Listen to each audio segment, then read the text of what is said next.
Good morning. Everybody knows, and there are all kinds of studies that prove, that well-managed companies with engaged employees increase EBITDA. They make more money because they're happier and they're more productive. We all know this, right? Show of hands. Good, okay, you're all awake, good. So I ask you then, if we know this, why is it so darn hard to make a buck?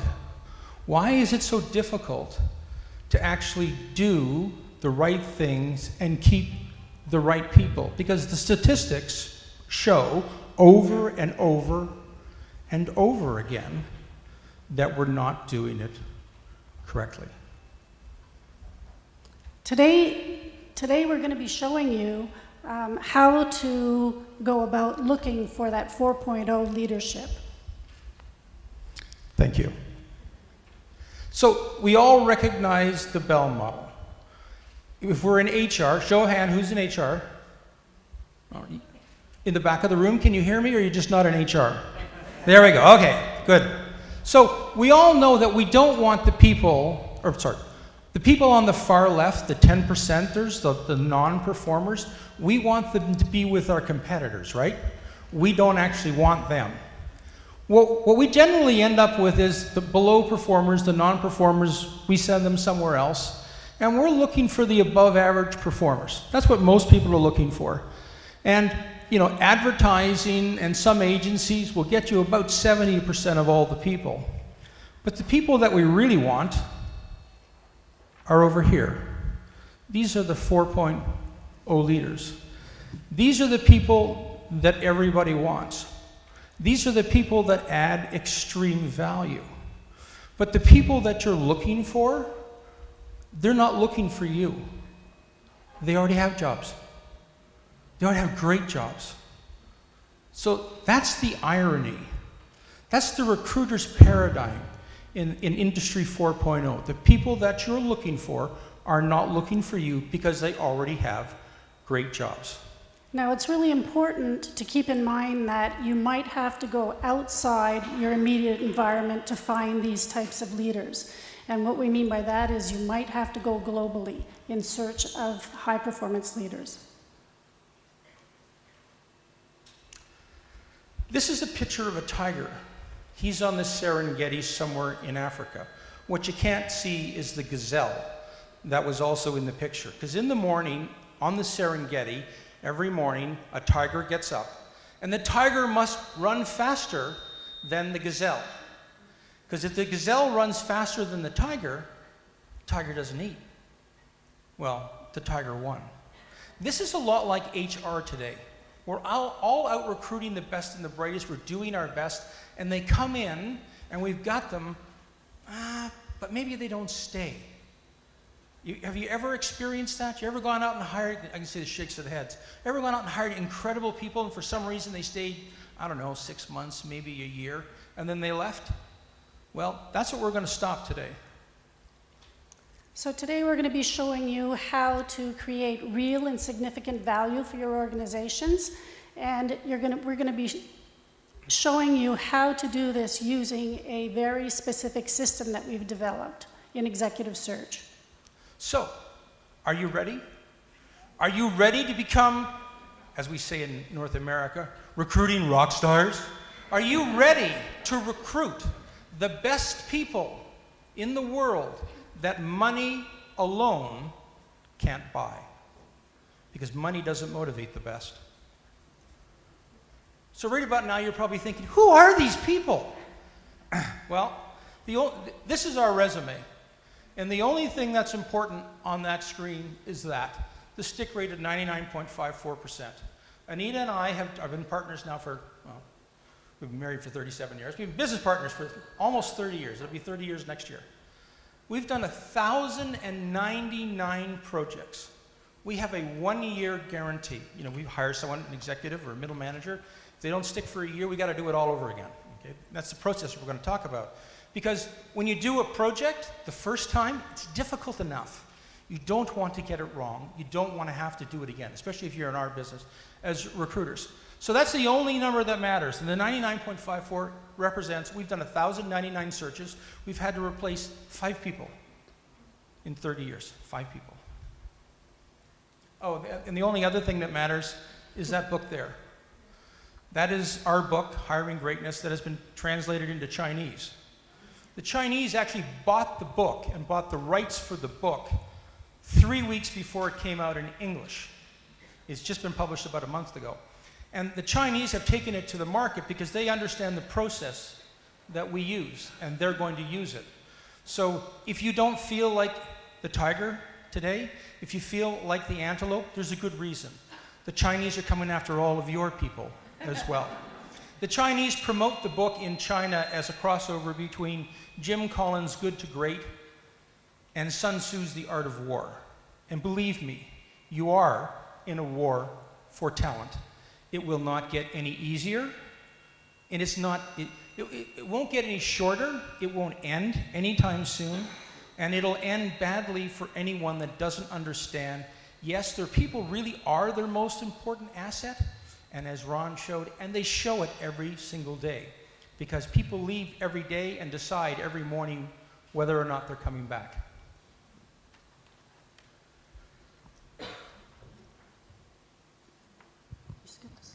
One sec.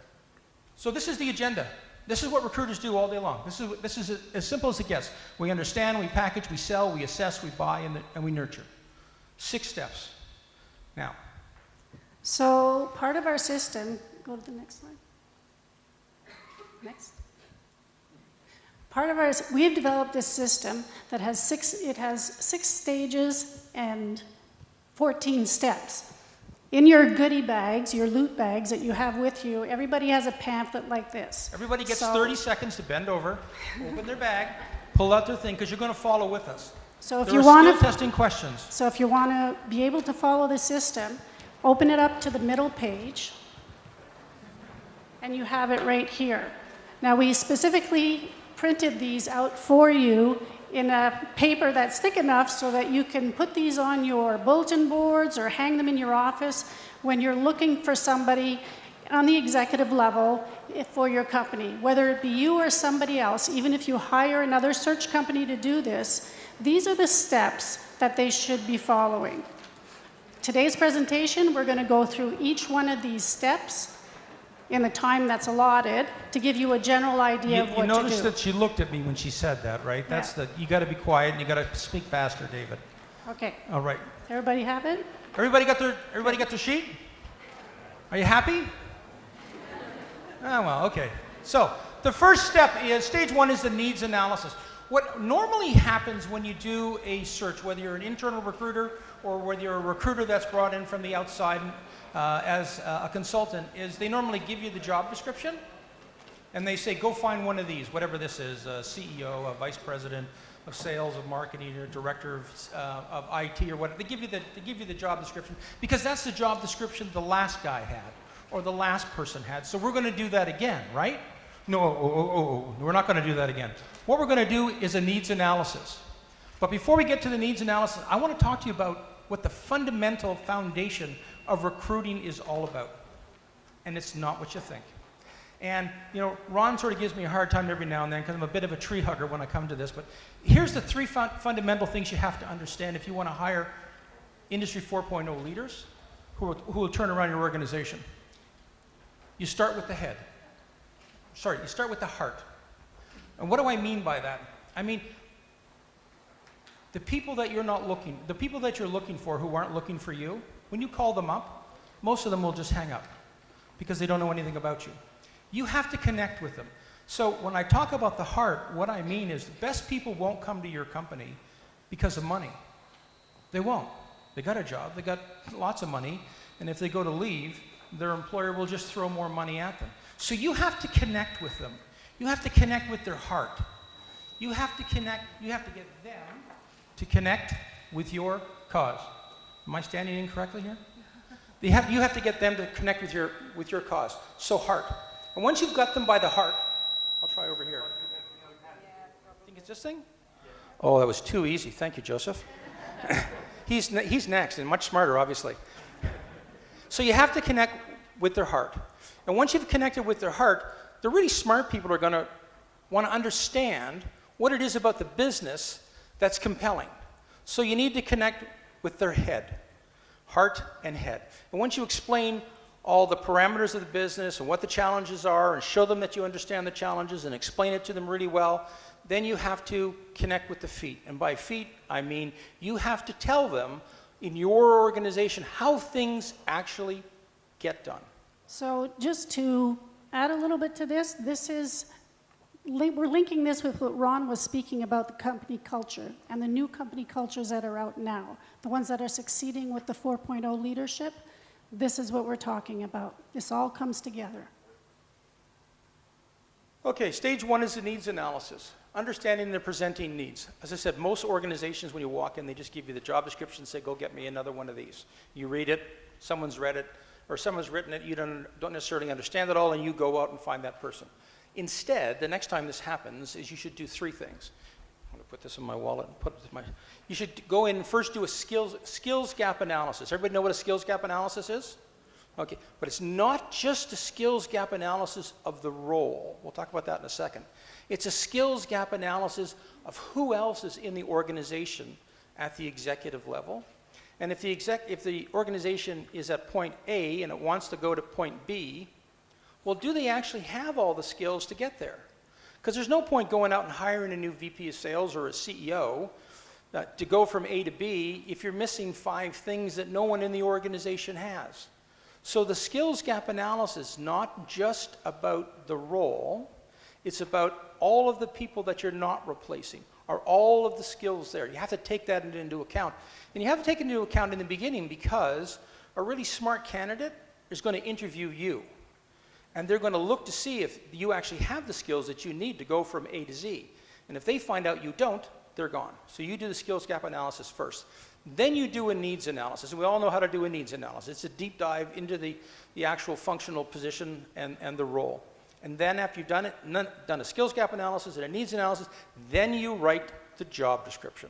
And only after you've done the first two do you actually sit down and write the job description. And it may not actually look anything like the one you've just been handed. And that could be a very good thing. I take it out of my pocket, I click. Another thing that's really important to do is a SWOT analysis. Are people familiar with that? Yes? So good. So really you have to look at this for the company, and this is more of a strategic view of the company to be able to explain it properly to your prospective candidates. You have to look at the strengths of your companies, your weaknesses, the opportunities that are arising, and also the threats. These, in today's economy, in today's business world, these are things that happen fast and furiously, and they have to be brought up within the company so that you can lay out your strategic plan long term. There are so many companies now that will hire executives, will go through tons of money, spending tons of money to be able to complete their searches, and they have never bothered to do a SWOT analysis. They have no strategic long-term plans for their company. So they plan for the next 2-3 years. This is where they want to be. And then after that, I don't know, I guess we'll make up the plan as we go. It doesn't work well that way. So we're in Brasov. Are you familiar with Uber? Do you think Uber did a good job doing their SWOT analysis? Because there are now competitors to Uber, right? Right here in Brasov and all across North America. I mean, Uber, when they disrupted the whole industry, thought that was it. We're the disruptors. Well, now the disruptors are getting disrupted. This is a pattern that will continue for the next couple of generations. So we're in step 2, and you're not finished yet, and you're already tired, right? Because your HR brain is now running on maximum. The last 2 steps you do before you're finished step 1, which is the understanding of the organization and the understanding of the presenting needs, is you have to choose a search committee. And by a search committee, if you're looking for a CEO, or let's say we're going to look for a VP of marketing during the whole talk, all right? So you need a new VP of marketing. Well, who should be doing the interviewing? Well, it's a search committee. And the search committee will be comprised of 3 to 5 people who are all around the board table, who are at a similar level, and the CEO, But you choose them ahead of time. And they know that they're on the search committee. And they're going to be told what to do fairly shortly. They don't know that yet. But you're going to tell them what to do. And from that group, you choose one person who's going to be the search chair. And you choose one person who can be unbiased and make sure that they actually, all the rest of the search committee, hire the best person for the job, not the most popular, not the one that Susie and George, go golfing with, but the best person for the job, and that's the search chair. What you end up with after you finish doing stage one is what you end up with is a very deep understanding of the organization and the actual need. So you go deep into the organization, get all that information before you go out looking for your next executive or your next executive level hire. And that's unusual because most people get the job description and they're out the same day. Very often, this is something that recruiters or personnel agencies or yourselves in HR don't quite get to that level. They don't take or they're never given the opportunity to take the time to really understand what that role is about and everything that's implied with it. When you're hiring a C-level executive, somebody at the top level, you need to really understand what your company is all about, where they're going, what the issues are, and what the dynamics are of that position. So this is a really important step to follow right at the beginning. Now, I'll admit, most companies that I work with, the HR director or the HR VP, have never done this. And in fact, most of them would never dare to ask their CEO a question or even challenge their senior executives about what it is they're really looking for. And so I bring them with me. They sit in all the meetings with me, the HR director, the HR VP at the organization. And the reason we do this is because I want them to see the look on the face of the CEO or the president or one of the senior executives when you ask them a question that they can't answer. Because it's important that you recognize that they don't know all the answers, and you see afterwards how they treat you. They're not mad at you. They're not upset that you asked them a question that they couldn't answer. They're impressed that you asked them a question that they really have to think about, and they might have to go back and get more information. So that's why we always bring them along with us. So the next thing we're going to do is we got all this information, we got a good understanding of the role. Now we're going to go out. We're going to go out and find the best people in the world. But before we do that, we're going to do a couple of steps, and they're rather important. Most people go out looking for someone with a job description. It's a page or 2 pages, or they advertise on Monster or one of these things. What you need to do, really, when you're going after senior people, especially change agents that are Industry 4.0 people, is you need to put together a 3 to 5, sometimes even a 7-page document that talks about the mission, the vision, the organization, what their values are, what their beliefs are, how the individual will know when they're reading this thing. We'll get to why they're going to read it in a second. When they're reading this document, it has to speak to them. It has to show them their destiny in your company. It's not that difficult to do. It's rather easy. It takes a bit of time. The next step is what we call a confidential candidate brief. This document that we prepare is basically a questionnaire that is given out to prospective candidates beforehand, because almost always the candidates that we approach, that we find, usually don't have a resume ready, and it takes them a long time to put together a resume. By sending them this candidate brief, this confidential candidate brief, it describes the opportunity briefly in it, because they already have the other document, but at the same time, it asks very specific questions that we want to find out. It's a screening tool at the same time as being a tool that looks at their experience and what they can bring to the table. So we ask them to fill out this document, and they send it back to us. This is all happening before we call them in for an interview. Correct. I mean, most people, honest to God, most people would rather have a wisdom tooth pulled than sit down and write a resume. I mean, that's a fact. And the fact that you're going after people who aren't looking for a job, just try and convince someone who's got a job and a great job that they should sit down and write a resume for you because you've got an even better opportunity for them. It doesn't happen. So take all the pain out of it by doing this. You send them the confidential candidate brief Anita was talking about. They answer like 10 questions. And by answering those 10 questions, they tell us exactly who they are and why they're qualified for the job. So the next thing we do is we actually prepare all the interview questions. Before we even start going out looking for someone, before we send out any information, and the interview questions are designed in 5 different phases, and we'll get to that in a second, well, about 5 minutes. And they're all around the 5 categories and the 28 core attributes that we look for. So we look for character, intellect, business intelligence, leadership, and emotional intelligence, because nothing else matters.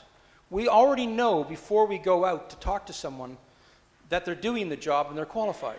What we're looking for is, do they fit? Do they fit our culture, the culture of the organization that we're doing the work for? And part of these questions, the interview questions, is that we are always, as we're composing these questions and putting them together, we're checking back and forth with the chair, the search chair, to make sure that we're still on track of what they're looking for. So we don't go out with one blind questionnaire blank questionnaire that would apply to everyone and anyone. We're really tailoring this questionnaire again to this position, and we're checking back and forth with the search chair to make sure that it's right. And that's a really good point, and it's worth emphasizing. Every single one of these confidential candidate briefs has to be tailored to the organization, and it has to be tailored to the role.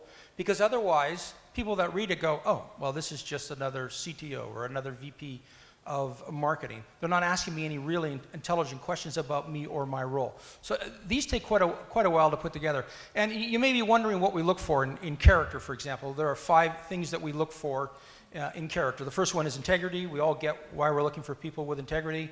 The 5th one is resiliency. And resiliency is important in an Industry 4.0 world. I'd say it's important all the time. But resiliency for us is the ability to take a hit, fall down, get back up, and keep going. Because when you're hiring an executive, we're living in really interesting times because life changes, as Ron said. Knowledge, it has the life expectancy of a banana. So what is hot today is not tomorrow. You need to be able to have people that are going to reinvent themselves and reinvent the organization over and over and over. And when they get it wrong, they go, geez, what did we do wrong? Let's not do that again, and go out and do the next one. The last piece that we prepare, remember, we haven't even talked to anybody yet. We're still in this preparation mode. This takes about a week to 2 weeks, depending on how you do it. We're writing all the reference questions. Because I don't know how many people get to the end of an interview process, and then they go, well, what should we ask them for references? Well, if you took the time to write the questions that you wanted to ask them to get the information to decide if they were actually truly competent and someone you should hire, then the reference check questions are almost identical. When you go out to talk to their references and you talk about empathy, as an example. And the candidate says, oh yeah, I'm very empathetic. And they give you all kinds of examples. I'm very empathetic. Well, when you go out to talk to their references, you have to have the same question so that their reference gives you the similar information. For example, I'll give you a better example. You ever ask someone in an interview, what's your top accomplishment? How many people have ever done that? What's your best accomplishment? That's a pretty common question. Have you ever then asked the reference what that person's best accomplishment was? And it was nowhere near what they talked about. Not a clue. That's why you do this. These questions and answers have to line up. I get to do this part? So this is really easy. First one, package the cause. Position, profile, confidential brief, have them line up. The guide development, interview guide, and reference check guide. And the first time you do one of these things, it may take you a week or 2. By the time you've done your 3rd, you're breezing through this in a half a day to a day. So I encourage you to try it. And what you get out of stage 2 is you essentially get the hiring blueprint. You know what type of person you're going after. You know what organizations they're in. But you also know the strengths and weaknesses, because you've done a skills gap analysis, of all the people that this person is going to be working with. And probably, most importantly, everyone inside the organization that's going to play any part in the interview process knows what they're doing including the questions they're going to be asking and what they have to talk about in terms of putting their best foot forward. So the hiring blueprint spells all that out before you ever go out and talk to anybody. This is the fun part. This is the part I live for. You know, I really live for this. Talent search. So how do you find people who aren't looking? Well, the first thing you do is you do some research, and this is what we use for research. And there's all kinds of places you can go to find skill sets, right? Well, how do you find the actual people that have the skills that can do what you want to do? Because sometimes you can get that on LinkedIn and some other places, and sometimes you just can't. Okay, there's all kinds of... I'm just going to interject. David keeps saying people that aren't looking. He means people, you'll find some people that are not actively looking for a job, but you'll also find people when you're going to call them or approach them that have it on the back burner. They're employed, they're happy where they are, but they are looking for different opportunities. So don't screen those people out. No, don't screen anybody out. I mean, people, and I think Rayanne and Jim are going to talk about this afternoon. We talk about active candidates and passive candidates in North America. No. Forget about active, forget about passive. They're all just prospects. They're just prospects. They're not candidates, they're just prospects. It doesn't matter whether someone's employed or unemployed. If they've got the skill set, the circumstances may be irrelevant as to why you have that window in time to approach them and recruit them. So this is what we do. We go to social media. Now, we use Zoom Info a lot, but you don't get a lot of information off Zoom Info. You only get what the candidates want you to get off LinkedIn. So when we want to really understand who somebody is, you know, their real personality, what gets them excited, we go and check out their social media, because almost everybody is either been talked about on social media or they've been in the press. So we go and read that information ahead of actually talking to these people. By doing that also, this gives you a chance to get to know the person in another way. And when it comes down to negotiating, if you select this candidate, then you have a lot more knowledge about them and what their wants are, what their needs are, what their habits are, what they like to do, and it really helps in the relationship building during the process. And it can help you close a deal. I'm going to put the screen in a second. About 15 years ago, I needed to recruit a CEO out of a company, and he just kept saying no. I finally got him out for the interview or the business meeting, and he even came back and said no after that, and they really, really wanted him. And I leaned into the phone that morning, and I said, your son Hugh would have a better chance of making the NHL, hockey, would have a better chance of being picked up and making the NHL if you were living in a city like Chicago instead of Ottawa at the time. All of a sudden, money didn't matter. It was irrelevant, because I appealed to something that was of more relevance to him than the actual cash. He took the job.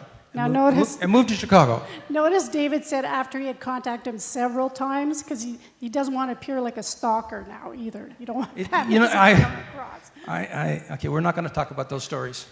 Okay, how do we do this? Well, we're going to talk about, we've done the research, and let's say, a recent example. We're hiring a VP of marketing in Ottawa, where we actually live, and it's very unusual for us to actually do something in our own town. But we're hiring a VP of marketing for this company. We've found 151 individuals in Ottawa and the area, and their sub-office in Dallas. There's 151 people. We did all the research, our researchers do the research, we did all the research and we brought it down to 12. Of the 12, we called 7. That's important. So of those 12, none of them had resumes, none of them were looking. I called the 7 people.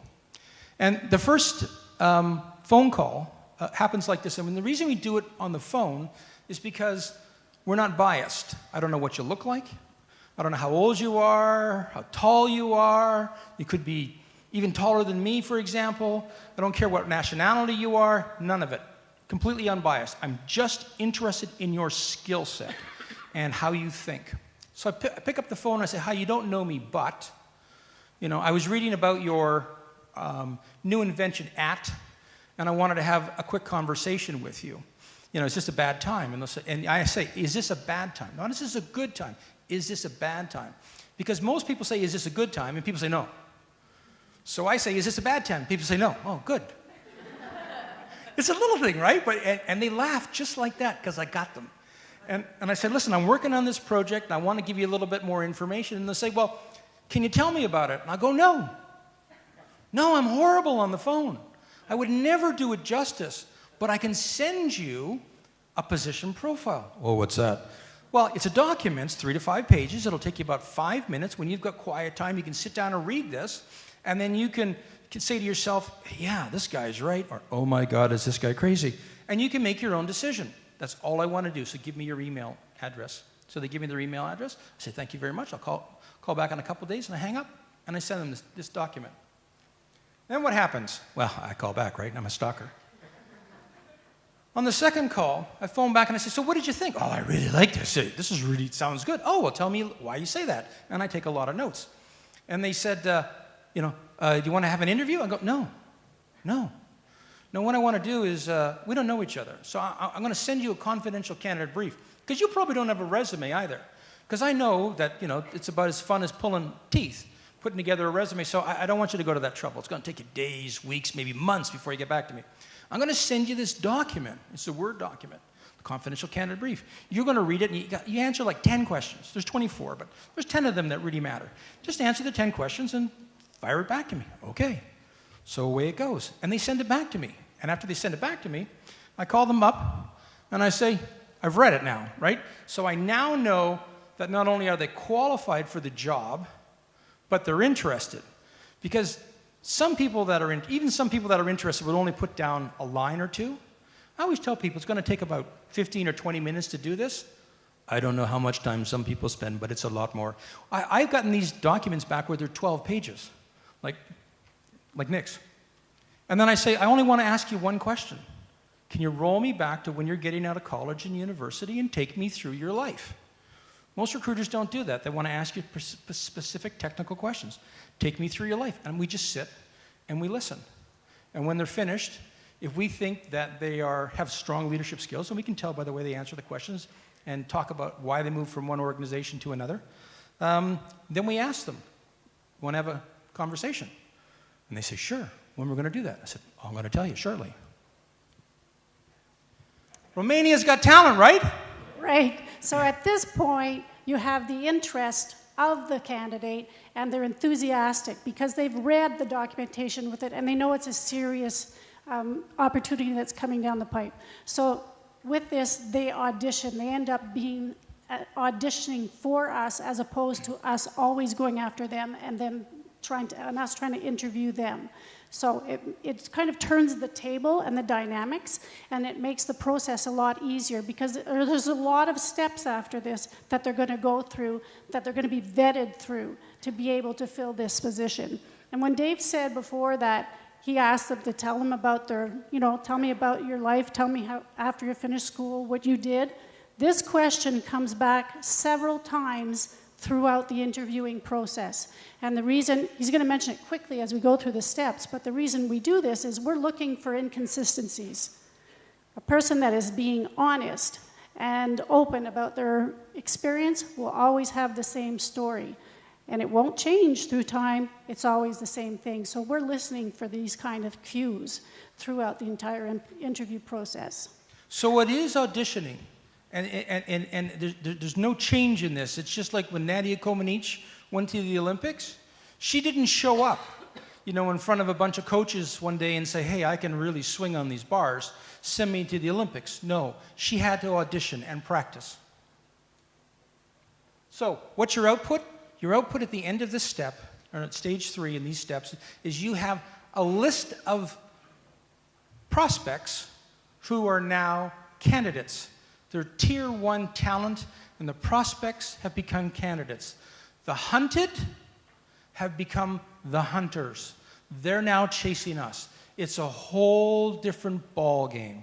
Now you don't sit back, but you now get to have the luxury of assessing them, and we're going to take you through that now. At this point, you really are getting to know these people, so you really have a clear image of who they are. The next steps with the interviewing process is just going to go deeper and deeper into that.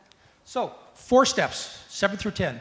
You're going to do the process assessment, client preparation, the interviews, and the verification. So, talent assessment. What do we do? Have you ever noticed when you bring people in for an interview, they may have been coached by somebody? Okay, we're going to talk about that in a second.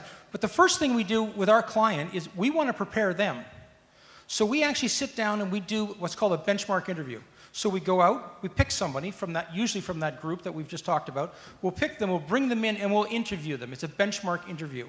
And in that benchmark interview, we're going to make sure that we understood the process completely, we understood the project completely well, and we're going to make sure that we're getting the fit. And this person that we interview as a benchmark may go forward in the process, or they may not. 9 times out of 10, they go forward. On an aside note, you don't tell the person that they are the benchmark interview. Yeah, okay, that good point. It's art and science, and the art was what we just talked about. The science is using the tools that our hosts today, if you want to know more information, you can talk to them about. You have to make sure that when you're using tools, you use tools like Great People Inside that can be adjusted to your culture and your organization.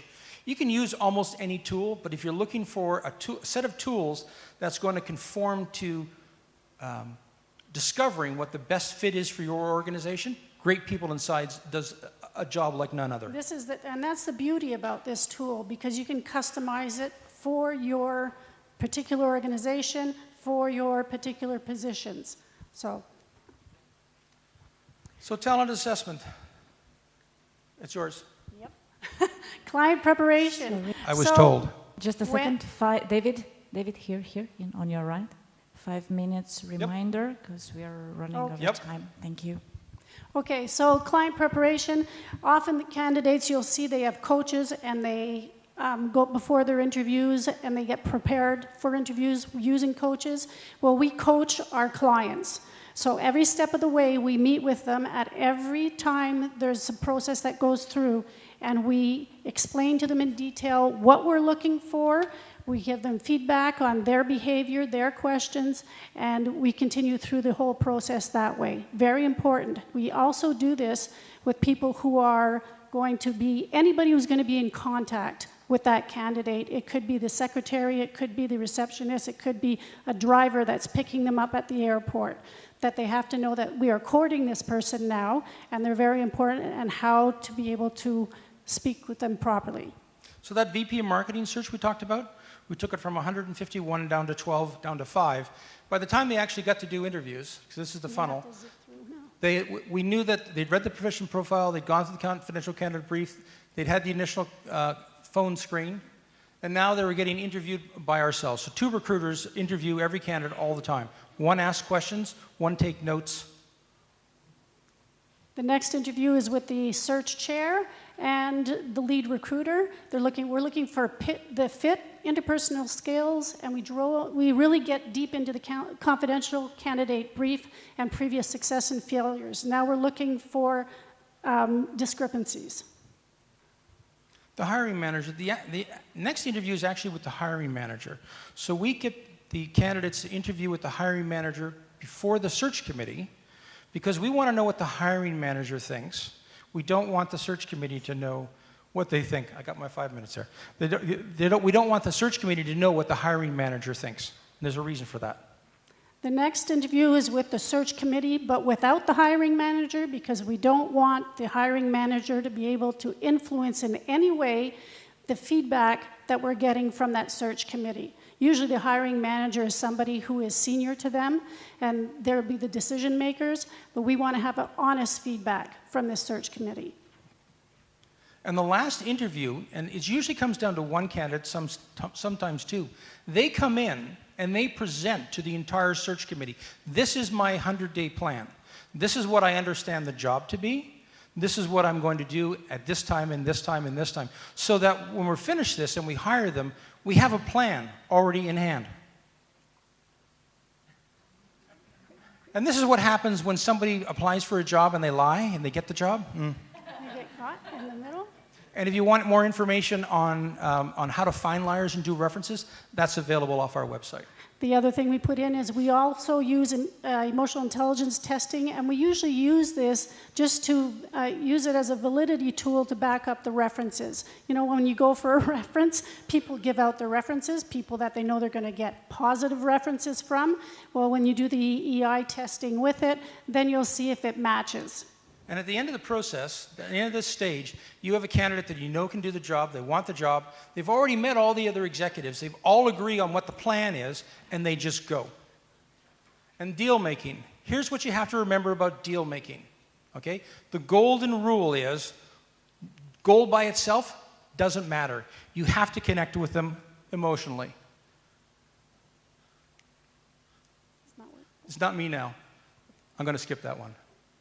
What you have at the end of this is you have a very excited person who wants to join your team. Onboarding.